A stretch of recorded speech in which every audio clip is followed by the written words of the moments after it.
Oye, ¿qué vamos a estudiar al fin con ese trabajo? Ay, no sé. Aunque yo el domingo estuve viendo unas crónicas que creo que me pueden Escuché que estaban hablando de crónicas. Sí. ¿En qué consiste? Pues según el periodista Javier Gómez Muñoz, la crónica no se trata de relatar hecho y de su comentario inmediato.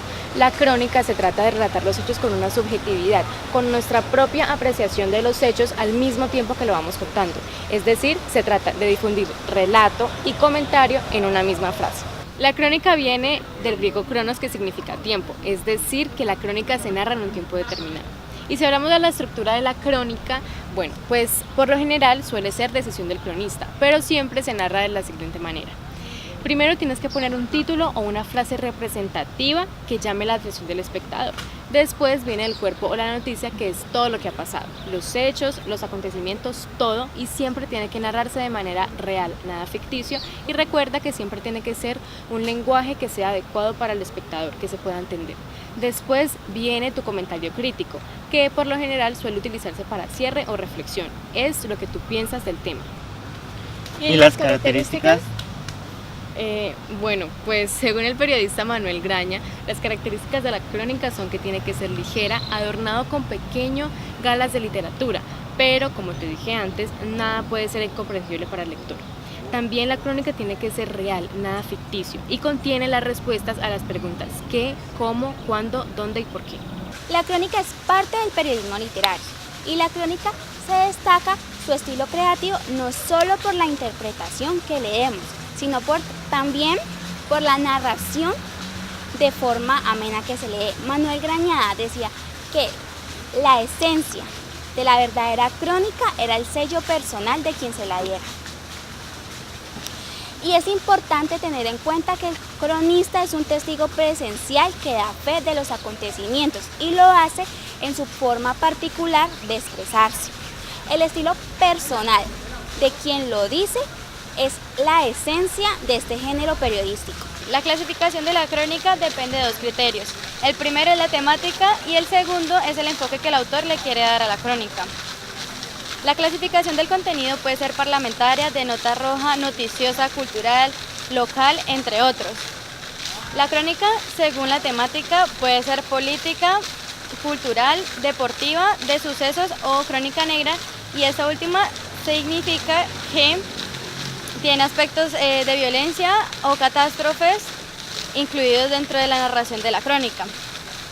La crónica, según el enfoque, está dividida en tres. La primera es informativa. Dentro de la informativa puede confundirse en algunos aspectos con la noticia, ya que es muy objetiva y esto no podría ser incluido, digamos, dentro del periodismo literario. La interpretativa es donde el autor busca basarse en la realidad para interpretar los fenómenos sociales. Y la de opinión encuentra el equilibrio entre lo objetivo y lo subjetivo y lo convierte en una crónica. Para finalizar, en la crónica no tiene que estar explícito qué tipo de crónica es. Desde la época antigua veremos que cronista era el que describía la crónica bíblica o de libros, de los sucesos escritos cronológicamente, es decir, que contaban los sucesos desde lo más antiguo hasta lo más reciente. Desde el siglo XX y la aparición de las telecomunicaciones surgió una nueva forma de ver la realidad de percibir lo inmediato, y fue en ese momento histórico que nació un nuevo oficio del cronista y del comentarista de la inmediatez. Leila Guerriero es una periodista y escritora argentina. Ha escrito cantidad de obras como Los suicidas del fin del mundo, Frutos extraños, El pleno americano, El bovarismo, Dos mujeres y un pueblo de La Pampa, entre otras. El bovarismo, Dos mujeres y un pueblo de La Pampa, es una crónica interpretativa. A continuación les leeré un fragmento.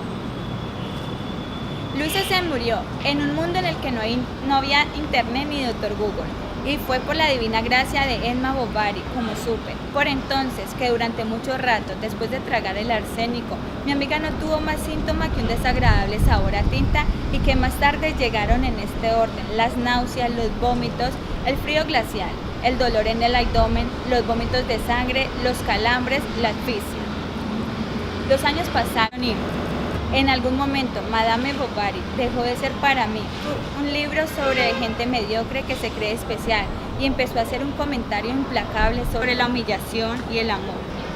Una advertencia feroz sobre la importancia de nuestras decisiones y sobre el peligro de estar vivos.